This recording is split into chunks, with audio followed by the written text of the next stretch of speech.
Hey everyone, Dale here, and today we're diving into a massive update that it feels like Faceit has been working on for an eternity. Faceit 2.0. What's changed? Is the experience better now? And most importantly, will they finally put an end to smurfing? Let's find out together.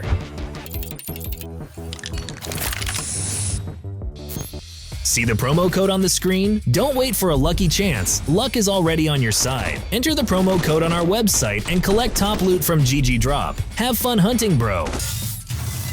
Starting with the interface. Well guys, here it is. Faceit now looks trendy and modern, like it just got a 2024 rebrand. Everything is neat. New icons, user-friendly navigation, and quick access panels. And the best part? Everything actually works faster now. They say they built the site on a new engine so it moves as quickly as bullets in CS2. But you know how it goes, right? Looks nice doesn't always mean it's useful. It's too early to make final judgments, but if the Find Match button stops working randomly, we'll know it's the price of progress. For now though, we can just enjoy the fresh look. At least it's easy on the eyes.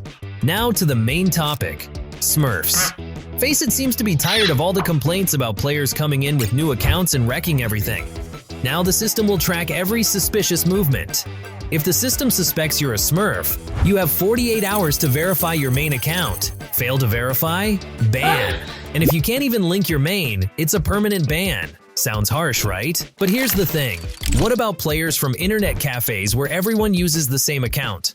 Or those who just log in from a different device? Seems like there will be bugs and even more memes. Imagine, a guy logs in from his mom's laptop and suddenly becomes the greatest smurf of all time. One more piece of good news. Reports about smurfs are now handled automatically, so if you previously had to write to support after some genius dropped 40 kills on you in a match, now it's much faster. Report filed, system checked, ban issued, and you get your ELO back. Beautiful. Matchmaking for veterans. Another big feature is veteran matchmaking. Now, if you've played 1,000 matches on Faceit, you'll be matched with players of the same caliber. If you're a newbie with just a few dozen games, forget about battling against 10th level masters. Sounds great, but here's the catch. If enough experienced players aren't available, you could be waiting for a match until CS3 comes out. But when you do get a match, it's going to be a real battle. Imagine a lobby filled with hardcore veterans who know every texture on every map. Frags, tactics, nades, all top-notch. The only downside? If one of them has a bad day, you'll notice immediately. Deeper stats. Moving on, Faceit has added new stats that show you everything. How many times did your flashes blind opponents? How many times did you win a clutch? What's your grenade damage like? Now you can see all of that. If you thought your tactic of throw a flash and rush in worked, now the system will show you the truth. It's also a great way to see your weaknesses. For example, you might realize that your flashes blind your teammates more often than your enemies. Time to practice. Or, on the other hand, you see you have a 90% win rate in clutches and think, I'm a legend, what am I doing at level 5? Clubs and teammates. Another new feature is finding teammates in clubs. You can now choose teammates based on level, country, or even if they have a microphone. Sounds cool, but let's be real. If you're going in with randoms, are you really going to filter people by these criteria? And clubs? They're like the old hubs and clans, but with even more potential. You can gather friends, play together, run tournaments, and just hang out. Or you can join a streamer's club and try to get into their lobby. Just remember why you're playing. Premium subscription and super matches. For those who like playing high stakes, Faceit has added super match mode. You can now win or lose a big chunk of ELO, up to 30 points at once. This is great for those confident in their skills, and these games are bound to be intense. There's also veteran matchmaking, where you'll play with people who've racked up as many matches as you have. It's a double-edged sword. If you're a grinder with 5,000 matches, the wait time might be endless, but at least you won't have newbies with 50 matches on your team. New level of stats. Now let's talk stats. Faceit finally decided that simple KD and win rate aren't enough for us. Now we have data on grenade use, clutch success, and metrics like ADR and headshot rate.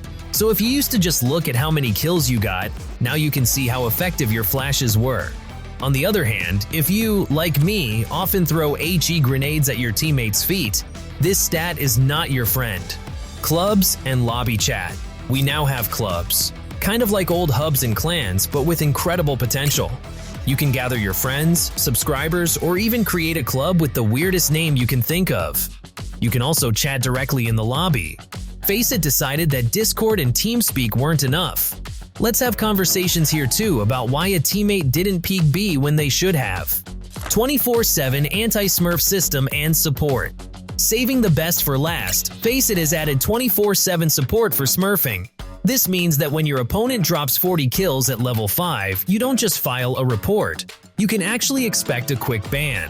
So Smurfs, watch out, and to everyone else, good luck getting back your hard-earned ELO. Conclusion. So, what do we have in the end?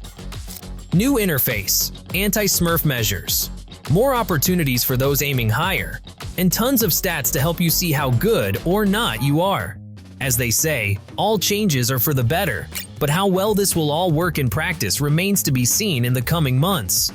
Personally, I hope this really makes Faceit more enjoyable for all players. Faceit 2.0 is a big step forward. Smurf fighting, updated interface, expanded stats, and veteran matchmaking. All of this is great. But the question remains, how will it work in reality? Because every update brings not only new features but also new problems. So as always, time will tell. Meanwhile, drop your thoughts in the comments. Do you think they'll fix the old issues, or is this just marketing hype? And of course, I wish you awesome teammates, accurate flashes, and have the sickest matches.